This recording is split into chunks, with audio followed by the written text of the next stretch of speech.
अपनी परिवार को, पति को, दुनिया को, तन की जरूरत है। मन तो जगन्नाथ जी के चरणों में छोड़ दीजिए, मन इनके चरणों में लगा दीजिए।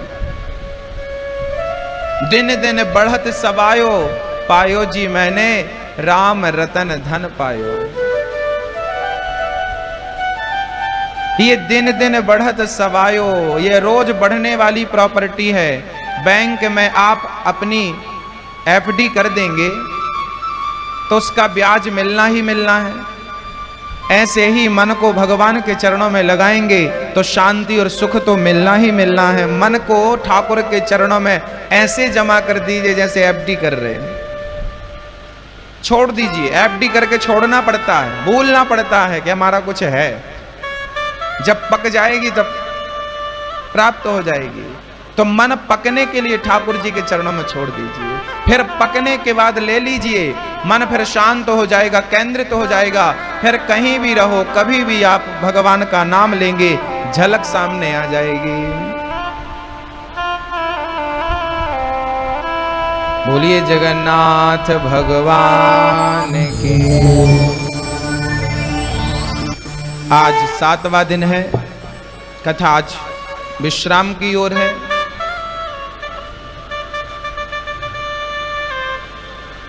संसार की एक सच्चाई मैं आपके सामने रखूंगा। मैं आप लोगों से ये समझिए कि दक्षिणा मांग रहा हूं। आज मैं आप लोगों से कुछ मांगना चाहता हूं, कथा के शुरू में ही मांग लेता हूं। मांग लूं, आप देंगे? पैसा नहीं मांगूंगा। आज मैं आप लोगों से आपका बेटा होने के नाते, गुरु होने के नाते, आपका दास होने के नाते आपसे कुछ मांगना चाहता हूं। कौन कौन देने को तैयार है? हाथ उठा के हमें देंगे? देंगे? तो आज मैं आपसे केवल इतना ही मांगूंगा। मेरी प्रार्थना है आपसे, मुझे दीजिए। क्या? आज के बाद आप जहां भी रहें, घर पे रहें, यात्रा पे रहें, रिश्तेदारी में रहें, जहां रहें, आधा घंटा, 15 मिनट, नहीं तो 10 मिनट, नहीं तो 5 मिनट, 5 मिनट का समय निकाल कर जरूर बैठिएगा और भगवान का चिंतन करिए। भगवान से बिछड़ने का दुख जताइए और अपनी आंखों का, 2 आंख हैं तो दोनों से ना सही, एक से सही, एक आंसू। मैं 2 आंसू कहूंगा तो ज्यादा हो जाएगा, 2 कहूं तो ठीक है। कम से कम 1 आंसू रोज आप निकाल कर और जगन्नाथ जी के चरणों में भेज दिया करो। प्रभु मेरा प्रेम स्वीकार करिए। ये मेरे आंसू नहीं है, ये मेरा प्रेम है। आप अपने प्रेमी के लिए रोते हैं कि नहीं? बस 5 मिनट का समय निकालना, शाम, सुबह, दोपहर, रात, कभी भी, और भगवान को इतना याद करना, इतना प्रेम होना चाहिए कि आपकी आंखों से कम 1 आंसू गिरे। जब तक आंसू ना गिरे समझ लेना कि आज की पूजा भगवान ने स्वीकार नहीं की। प्रेम का 1 आंसू तो आप दे ही सकते हैं, और इतना आपने देना शुरू कर दिया तो आप मानेंगे नहीं, जगन्नाथ क्या नहीं लुटा देगा आपके लिए, क्या नहीं लुटा देगा। केवल 1 आंसू मैं आपसे मांग रहा हूं, केवल 1 आंसू। इतना प्रेम करिए भगवान से, इतना प्यार करिए भगवान से, इतनी याद करिए, इतना स्मरण करिए। बिछड़ने का इतना दुख होना चाहिए कि आंसू एक बार ही नहीं, आंखें रोज आपकी उनकी याद में रोएं। एक बूंद जल से आप भगवान को रोज अभिषेक करेंगे। ये वादा हमसे कीजिए, ये वचन हमें दीजिए। क्या आपने हमें दिया? पक्का? रोज 1 आंसू, 5-10 मिनट का समय, आप कितने भी व्यस्त रहें पर 5 मिनट का समय जगन्नाथ जी के लिए जरूर निकालेंगे। आप इन्हें याद करेंगे, बांके बिहारी को याद करेंगे, कृष्ण को याद करेंगे, राम को याद करेंगे, और कैसे भी करके प्रेम में उनकी चर्चा सुनकर, उनकी कथा सुनकर, उनका प्रेम सुनकर, वो कितने प्रेमी हैं। आपको मैं बताऊं, कि भगवान कैसे हैं। जटायु जैसा मांसाहारी, अब बताओ जटायु तो पक्षी थे ना, उस पक्षी पर, उस मांसाहारी पक्षी पर भी भगवान ने दया करी कि नहीं करी। पत्थर की नारी अहिल्या, उस पर भी चरणों की रज गिरा के कृपा करी कि नहीं। केवट चरण धुल करके उस पर कृपा करी कि नहीं। सुग्रीव पर कृपा करी कि नहीं। विभीषण कृपा करी कि नहीं। माता शबरी तो अनपढ़ थी, अंगूठा छाप थी, उस पर कृपा करी कि नहीं। ये जगन्नाथ ना माँ, जैसे माँ होती है ना, बच्चों की लाख गलतियां माफ कर देती है, ये भगवान है, ये भी हमारी माँ है, त्वमेव माता। ये भी तुम कितने भी बड़े अपराधी हो, यदि एक बार कह दोगे ना कि प्रभु मुझे माफ कर दो, मैं तेरा हूं, बस मेरा भगवान माफ कर देगा। इनका स्वभाव इतना महान है कि ये जहर पिलाने आई थी पूतना, उसका भी उद्धार कर दिया। ऐसा स्वभाव है इनका। एक बार भगवान भी अपनी दृष्टि उन्हीं पर डालते हैं जो उनसे प्रेम करते हैं। एक बात बताओ, एक पिता के दो बेटे हैं, एक बेटा पिता की सेवा करता है और दूसरा बेटा पिता को डांटता रहता है, पिता को ना सेवा करता है ना पानी देता है। आप ही बताइए, पिता के बच्चे दोनों हैं, पर पिता का प्रेम किस पर ज्यादा रहेगा? जो सेवा करेगा उस पर, या जो केवल पैसा मांगे और आंख दिखाए उस पर? एक साधारण पिता, मैं आपकी बात कर रहा हूं, यदि आप भी पिता हैं किसी बच्चे के, तो आपका बेटा आपसे प्रेम करेगा ना, सेवा करेगा ना, तो आप उस पर समर्पित रहेंगे, और वो आंख दिखाने लगेगा ना, तो आप दूर हट जाएंगे। भले खुद की संतान है, बस मेरी माँ, भगवान का तो संसार है, पर भगवान भी उन्हीं से प्रेम करते हैं जो उनसे प्रेम करते हैं, उन्हीं पर सब कुछ न्यौछावर करते हैं जो उनसे प्रेम करते हैं। भगवान को कुछ नहीं चाहिए, ना आपका धन चाहिए, ना वस्तु चाहिए, कुछ। एक नारियल भी मत दिया करो, उसे नहीं चाहिए, आपके नारियल की भूख नहीं है। 10 रुपए भी मत चढ़ाया करो, उसे आपके 10 रुपए की, 1000 रुपए की, लाख रुपए की भी भूख नहीं है। सोना चांदी भी मत चढ़ाया करो, उसे उसकी भी भूख नहीं है। केवल प्रेम के आंसू निकाल कर चढ़ा दिया करो, इसकी भूख बहुत है उसे। केवल प्रेम, केवल राम ही केवल प्रेम प्यारे। और धन दौलत चढ़ा देना सरल है, लेकिन ये आंखों के आंसू, प्रेम के आंसू चढ़ाना कठिन है। और यही कठिन काम आज आपको हम दे रहे हैं, आपको करना है। कौन कौन करेगा?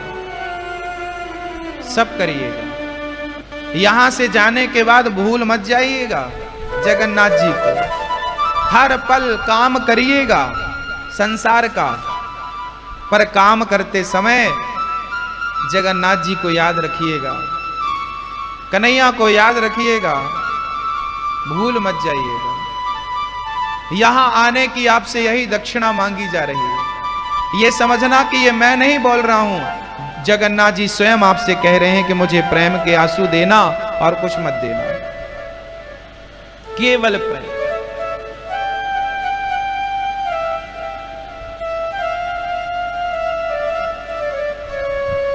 भगवान श्री कृष्ण को आज मां देवकी ने भोजन कराया, तो कन्हैया को मक्खन और मिश्री परोस दिया मां देवकी ने। कन्हैया उठकर चले गए, आंखों में आंसू आ गए। देवकी बोली, कृष्ण क्या हुआ बेटा? तब कन्हैया ने रोते हुए कहा, मां मुझे खाने पर सब कुछ दिया करो, पर मुझे माखन और मिश्री मत दिया करो। क्यों बेटा, तुझे तो मक्खन पसंद है ना?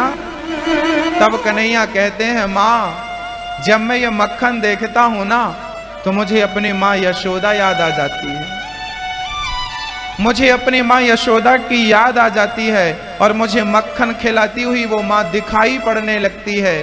वो माँ के आंसू दिखाई पड़ते हैं। वो माँ मेरे बिना कैसे रहती होगी, वो याद आ जाता है। इसलिए मक्खन मुझे पसंद तो है, पर केवल यशोदा माँ के हाथों का, और किसी के हाथों का नहीं। क्योंकि मक्खन खिलाते समय जो प्रेम यशोदा माँ का होता था, वो प्रेम मुझे किसी के अंदर देखने को नहीं मिला। मुझे वस्तु की भूख नहीं होती, वस्तु के प्रति जो प्रेम होता है भक्त का, वही भूख रखता हूं। यमुना के किनारे जाकर श्याम सुंदर रोने लगे। उद्धव जी आ गए। कन्हैया, आप रो रहे हैं, क्या हुआ आपको, क्या हो गया? कन्हैया बोले, मुझे वृंदावन की याद आ रही है, मुझे अपने गोपियों की याद आ रही है। क्या बताऊं उद्धव, जब से मैं गोपियों को छोड़कर आया हूं ना, उन गोपियों ने अभी तक भोजन नहीं किया। मेरी याद में बस देख रही हैं कि जिस रास्ते से गए थे, क्या उस रास्ते से वापस आ रहे हैं। उद्धव, एक बार तुम वृंदावन चले जाओ और मेरी गोपियों को समझा के आओ कि वो मुझे इतना याद ना किया करें। मैंने उनसे कहा था कि मैं 2 दिन बाद आ जाऊंगा, आज इतने वर्ष बीत गए, मैं गया ही नहीं। उद्धव जी ने कहा कि प्रभु, जब आपको जाना ही नहीं था तो आपने ये क्यों कहा कि मैं 2 दिन बाद आ जाऊंगा? आपने असत्य क्यों कहा? कन्हैया बोले, क्या बताऊं उद्धव, मेरी मजबूरी थी। ऐसी क्या मजबूरी आ गई कि आपको असत्य कहना पड़ा? कन्हैया ने कहा, उद्धव जी, यदि मैं कह देता कि मैं कभी नहीं आऊंगा, तो मेरी मां, मेरी गोपियां उसी क्षण प्राण त्याग देती, मेरे वियोग में वो मर जाती।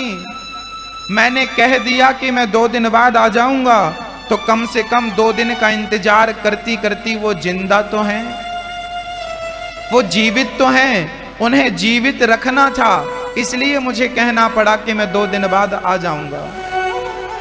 मैं कह देता कि नहीं आऊंगा, मर जाती।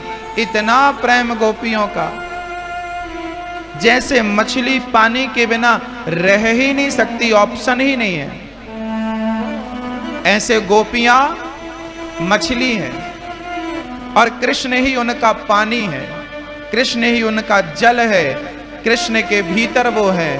और कृष्ण ने यदि निकाल कर बाहर कर दिया, तड़प तड़प कर मर जाएंगी। और वो स्थिति है, मर गई गोपियां, केवल इस इंतजार में जीवित हैं कि कहा था आऊंगा, आएगा जरूर, और आया और हम नहीं मिली तो वो रोना शुरू कर देगा, मेरी गोपियां कहाँ, मेरी माँ कहाँ। तो वो ना रोए, मेरा प्रियतम सुखी रहे, इसलिए जिंदा है। उद्धव जी, आप चले जाइए और मेरी गोपियों को ज्ञान देकर आइए, समझा कर आइए। उद्धव जी बोले, मैं जाता हूं। उद्धव जी बड़े ज्ञानी थे, बृहस्पति के शिष्य थे। चल पड़े। सोने का रथ भगवान ने दिया, अपना दुपट्टा भगवान ने उद्धव जी को उड़ाया, कहा जाओ मेरी गोपियों, मेरी यशोदा माँ से मिलना। चल पड़े। चले मथुरा से जब कुछ दूर, वृंदावन निकट आया, वहीं से प्रेम ने अपना अनोखा रंग दिखलाया। बिटप झुक कर ये कहते हैं, इधर आओ, इधर आओ। बिटप अर्थात वृक्ष, बिटप झुक कर ये कहते हैं, इधर आओ, इधर आओ। पपीहा कह रहा, पी कहां, पी कहां, ये भी तो बतलाओ। मानो उद्धव जी को देख करके वृंदावन के वृक्ष झुक गए और कहने लगे, उद्धव यहाँ आओ, यहाँ आओ, ये बताओ हमारा कृष्ण कहाँ है और कैसा है। उस कृष्ण के लिए वृंदावन के वृक्ष भी रो रहे थे। पपीहा पी कहां कहकर रो रहा था कि मेरा कृष्ण कहाँ है, ये तो बताओ। उद्धव, अकेले आए हो क्या, मेरा कृष्ण साथ नहीं आया? उद्धव जी को कुछ समझ नहीं आया। उद्धव जी आगे बढ़े। चले मथुरा से जब कुछ दूर, वृंदावन निकट आया, वहीं से प्रेम ने अपना अनोखा रंग दिखलाया।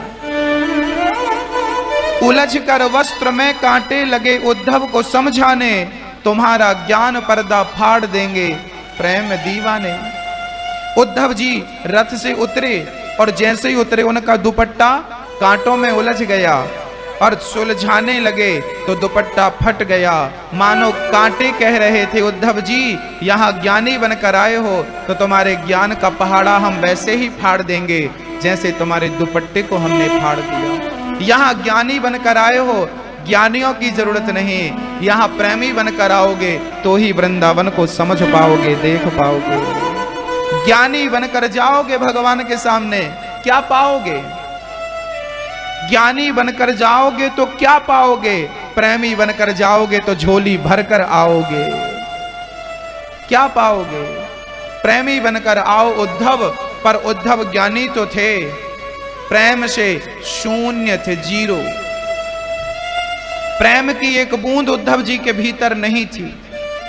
और सच्चाई तो यही थी कि उद्धव जैसे ज्ञानी को भगवान ने प्रेम की गंगा में डुबाने के लिए श्रीधाम वृंदावन भेजा था।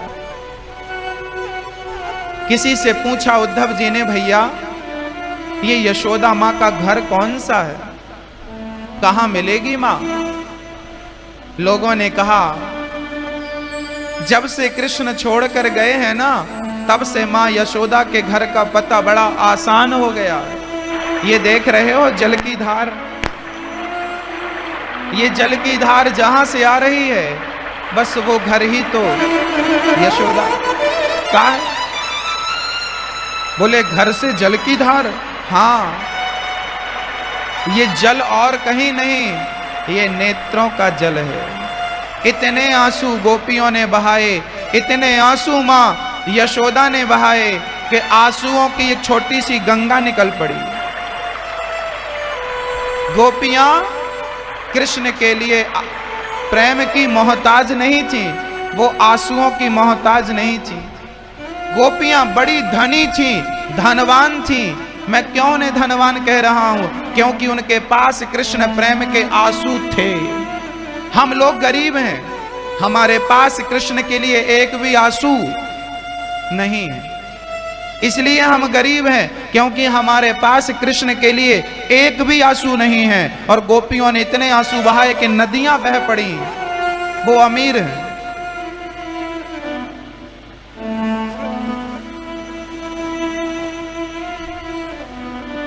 उद्धव जी यशोदा के घर पहुंच गए। दरवाजा खुले थे। अंदर एक बूढ़ी सी स्त्री एक वस्त्र को लेती, हाथ पे उस वस्त्र को रखती और फिर कहती, लाला कब तक सोएगा? देख सुबह हो गई है, उठ जा। फिर थोड़ी देर बाद कहती, तू कब से सोया नहीं है, सोएगा कब? तू सो, फिर मैं काम करूंगी। तो थाप देकर सुलाने लगती। लोरी गाती उठाने के लिए, तो लोरी गाती सुलाने के लिए। तो कभी कहती कि तू जाग रहा है ना, तू थोड़ी देर बिस्तर पर रह, पालने पर रह, मैं दही मंथन। तो खाली मटकी पे मथानी डालती और खाली मटकी पे मंथन करने लगती। उद्धव जी देख रहे थे। उद्धव को लगा ये पागल महिला कौन है। तभी आवाज लगाई, भैया क्या ये यशोदा का घर है? क्या ये कृष्ण का घर है? कन्हैया। और जैसे ही आवाज लगाई कन्हैया, और जैसे ही वो शब्द मां यशोदा के कान में पड़े, यशोदा को लगा मेरा कृष्ण आ गया।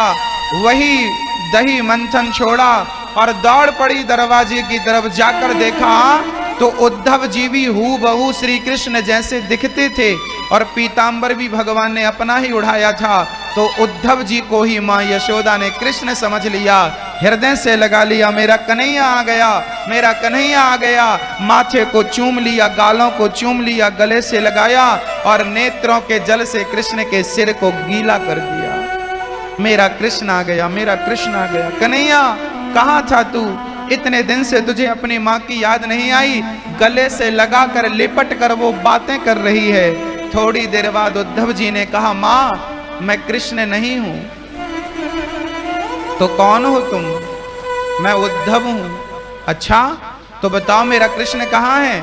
अच्छा वो अपनी गोपियों से मिल रहा होगा, अभी आ रहा होगा। ठीक है, मैं उसके लिए मक्खन निकालती हूँ, उसे बिठालना, वो आएगा तो अपनी माँ से मिलेगा। उद्धव जी ने कहा वो आए ही नहीं। और जब वो आए ही नहीं ये बात सुना, माँ यशोदा मूर्छित होकर गिर पड़ी, जमीन में गिर पड़ी माँ यशोदा।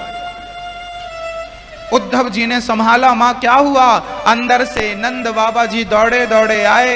वो भी कहीं कोने पे बैठकर कृष्ण को याद कर करके रो रहे थे। उनका भी दुपट्टा, उनकी भी दाढ़ी गीली थी, मानो अभी नहा के आए हैं। और वो स्नान नहीं, वो नेत्रों का जल था। उद्धव जी बोले, बाबा यशोदा माँ को क्या हो गया?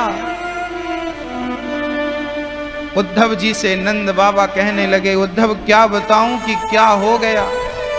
अरे जब से कृष्ण गया है तब से इसने ना कुछ खाया है, जल तक ग्रहण नहीं किया। नेत्रों के जल ही मुंह पे जाता है तो वही 2-4 बूंद ग्रहण कर लेती है, पानी नहीं पिया, बस कृष्ण कृष्ण कृष्ण कहकर जीवित है। थोड़ी देर बाद होश आया, मां फिर कृष्ण कृष्ण कहने लगी।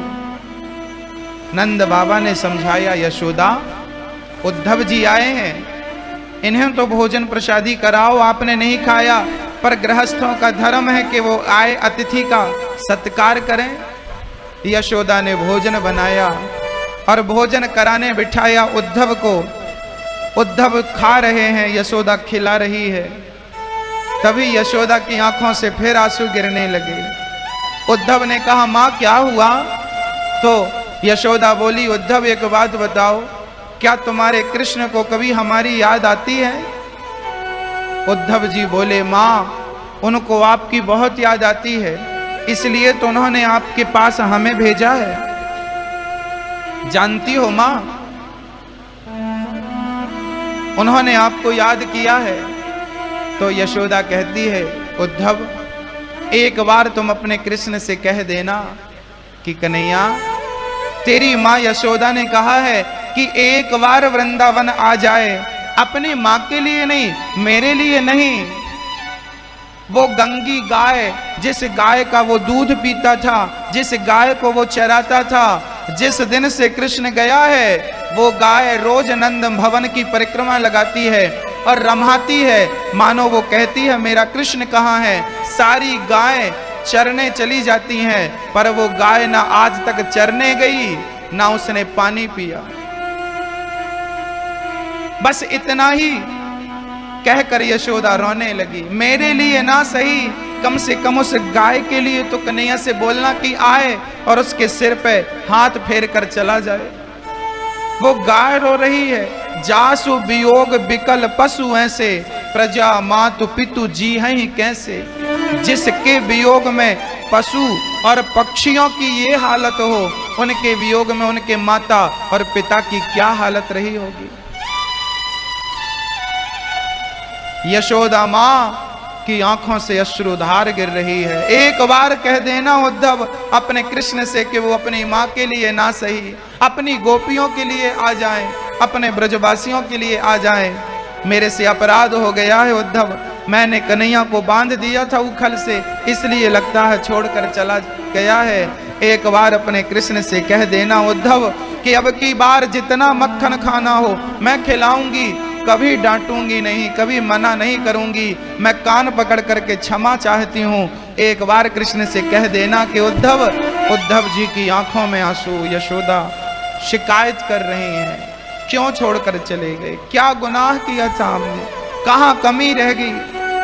बस कृष्ण कृष्ण कहकर रोती जाती हैं। बात करते करते रात गुजर गई, सुबह हुई, उद्धव जी चल पड़े। उद्धव जी चल पड़े गोपियों के समक्ष। गोपियां एक पेड़ के नीचे बैठ जाती थीं और उनका घर का काम पूरा करके बच्चों को खिला पिला करके वो बैठ जाती थीं और बैठ करके कृष्ण की चर्चा करती थी। उनका कोई काम नहीं था। जब भी बोलती थी तो गोपियां कृष्ण के बारे में बोलती थी। जब भी कुछ शब्द होते थे तो कृष्ण के लिए शब्द होते थे। उद्धव जी पहुंच गए गोपियों के पास। गोपियां राधा रानी दीवार में भगवान श्री कृष्ण का चित्र बना रही थी। हाथ बड़े सुंदर थे, हाथ में बंसी थी, बाल बड़े घुंघराले थे, आंख बड़ी सुंदर थी, मोर का पंख मुकुट पर शोभा पा रहा था। कन्हैया के पांव बस नहीं बनाए राधा रानी ने। उद्धव जी ने कहा, अरे देवियों, ये चित्र किसका है? सखियों ने कहा,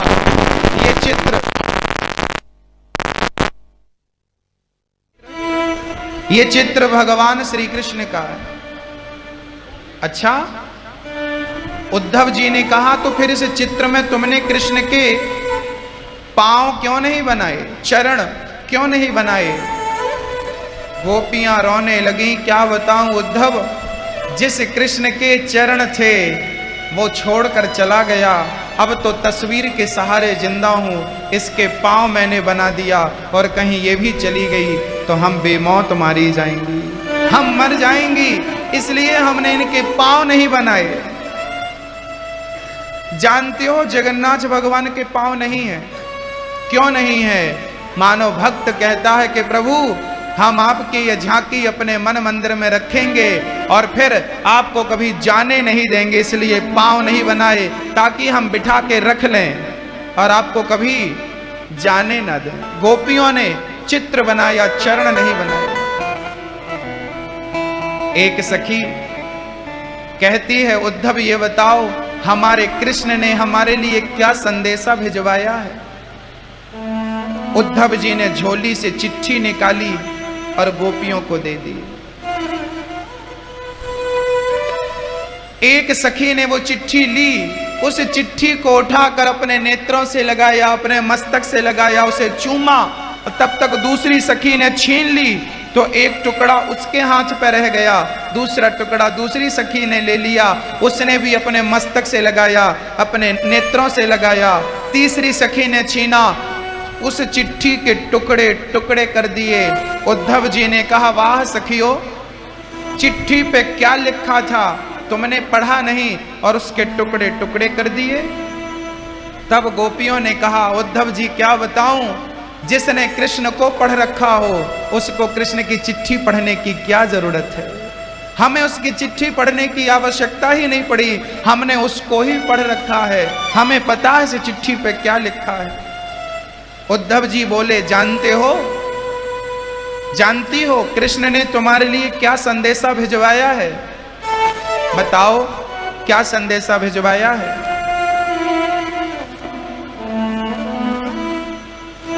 उद्धव जी बोले, कन्हैया ने कहा है कि गोपियों से कह देना कि वो हमें भूल जाएं, वो हमें भूल जाएं।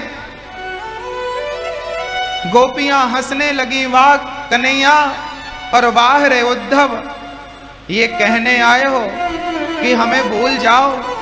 चलो हम थोड़ी देर के लिए भूल भी जाएं तो अपने वश में थोड़ी है। जब हम आंख बंद करती हैं, हे ब्रह्मा जी आओ, और कृष्ण हमारे दिल में ऐसा बैठा है कि काम करती हैं तो वो याद आता है, पानी भरने यमुना जाती हैं तो वो दिखता है यमुना में स्नान करता हुआ, दही मंथन करती हैं तो ऐसा लगता है कि कृष्ण हमारा मक्खन खा रहा है, मटकी तोड़ रहा है। ब्रह्मा जी से प्रार्थना करती हूं कि ब्रह्मा जी, इस कृष्ण ने तो हमारा काम काज करना भी परेशान कर रखा है, हर जगह आता है और वही वही दिखता है। एक सखी बोली, एक दिन मैं दही मंथन कर रही थी तो आकर खड़ा हो गया, कहने लगा हमें खिलाओगी नहीं? तो मैंने कहा खिलाती हूं। तो मैंने गोद पर बिठाया और मैं मक्खन खिलाने लगी। और खिलाने लगी। थोड़ी देर बाद मेरी सास आई और सास ने कहा, क्यों पागल हो गई है, पूरा मक्खन जमीन में डाल दिया। मेरा ध्यान हटा तो मैंने देखा कि पूरा मक्खन। ने कहा, वृंदावन की है तो यहां क्यों आई हो? अब हमने देखा तो वहां कृष्ण था ही नहीं। इस कृष्ण का चिंतन इतना है, ध्यान इतना है कि जहां देखती हैं वहां वो कृष्ण नजर आता। जिसे देखती हैं, जिसके पीछे हम दूसरे गांव आ गई, वो कृष्ण नहीं था, एक छोटा सा बच्चा गैया चरा रहा था। हम उसको ही कृष्ण समझकर पीछे पीछे आ गए।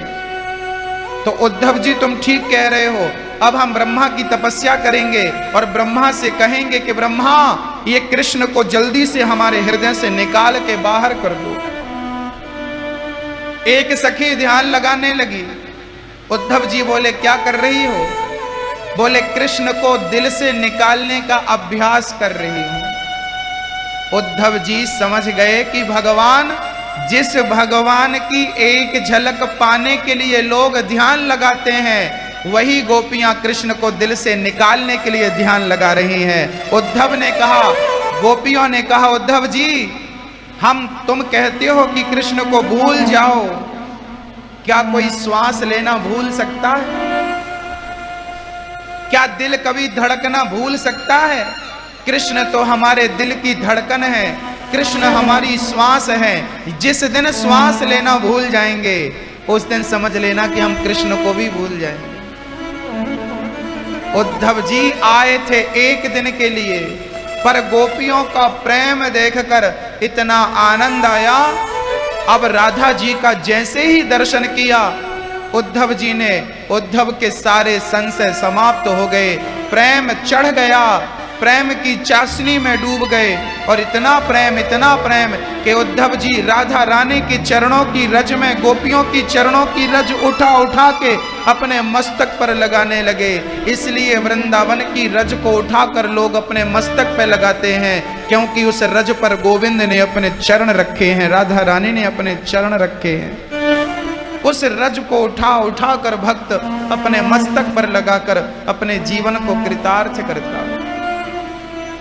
एक दिन के लिए गए थे और 6 महीने बाद उद्धव जी आए। उद्धव जी ज्ञानी बनकर गए थे और प्रेमी बनकर आए। याद रखना मेरी मां, ईश्वर तक पहुंचने के 2 मार्ग हैं, एक ज्ञान मार्ग, एक भक्ति मार्ग। योग मार्ग भी है, पर योग मार्ग ज्ञान में मिल जाता है। तो ज्ञान मार्ग और भक्ति मार्ग, ये 2 मार्ग ही श्याम सुंदर से मिला सकते हैं। ज्ञान मार्ग ज्ञान मार्ग बंदर के बच्चे जैसा है और प्रेम मार्ग बिल्ली के बच्चे जैसा है। आपने बंदर को देखा हो, जब बंदर एक डाल से दूसरे डाल में छलांग लगाता है बंदरिया, तो वहां पर बंदर का बच्चा अपनी मां को पकड़ के रखता है। यदि बच्चे ने पकड़ कमजोर कर दी तो बच्चा गिर जाएगा, मर जाएगा। अर्थात बच्चे ने मां को पकड़ा है, तो जिस बच्चे ने मां को पकड़ा है वो बच्चा सुरक्षित कैसे रह सकता है? पर बिल्ली का बच्चा देखिए, बिल्ली का बच्चा, कहते हैं बिल्ली का बच्चा जब जन्म लेता है उसकी आंखें बंद होती हैं, फिर बिल्ली अपने बच्चे को 7 घर घुमाती है। बिल्ली अपने बच्चे की गर्दन पकड़ती है और 7 घर घुमाती है। यहां बच्चे ने मां को नहीं पकड़ा, यहां मां ने। बिल्ली का बच्चा मां को नहीं पकड़ता, मां बच्चे को पकड़ती है। तो जो ज्ञानी होता है वो बंदर के बच्चे जैसा होता है, वो भगवान को अपने ज्ञान से पकड़ता है। पर कभी अहंकार आया तो भगवान को छोड़ देता है। पर भक्त जो होता है वो भगवान को कभी नहीं पकड़ता, बल्कि भगवान स्वयं उसे पकड़ करके चलते हैं। जैसे बिल्ली बच्चे को पकड़ कर चलती है, जैसे माँ बच्चे को पकड़कर चलती है, ऐसे भगवान भक्त को पकड़कर चलता है। इसलिए ज्ञानी नहीं, प्रेमी बनना सीखिए। राम ही केवल प्रेम प्यारा। उद्धव जी आए रोते रोते रोते रोते, कन्हैया तुम बड़े निर्मोही हो, तुम निर्मोही हो। निर्मोही हो। जब गए थे तब तो कहा था बड़े मोही हो, बड़ा मोह करते हो गोपियों से, पर अब आए तो कह रहे हो निर्मोही हो। उद्धव जी चरणों में गिर पड़े, कन्हैया आप मथुरा क्यों रहते हैं, आप वृंदावन चलिए, आपके प्रेमी लोग वृंदावन में हैं, आपको जानने समझने वाले लोग वृंदावन में हैं, आपसे प्रेम करने वाले लोग वृंदावन में हैं, आप चलते क्यों नहीं। तब भगवान बोले कि मेरे प्रेमी वृंदावन में हैं, तो वृंदावन मेरे हृदय में है। भगवान ने अपने हृदय में वृंदावन का दर्शन उद्धव जी को कराया और उद्धव जी का सारा संदेह, सारा अज्ञान भगवान ने मिटा दिया। अब उद्धव जी रोने लगे। अभी तक ज्ञानी थे तो आंखों में एक आंसू नहीं था, अब प्रेमी बन गए तो आंखें सूखती ही नहीं, बहती रहती हैं, बहती रहती हैं, प्रेम में बहती रहती हैं। इतना प्रेम उद्धव जी का। उद्धव जैसे ज्ञानी को प्रेमी बनाने के लिए ही भगवान ने उन्हें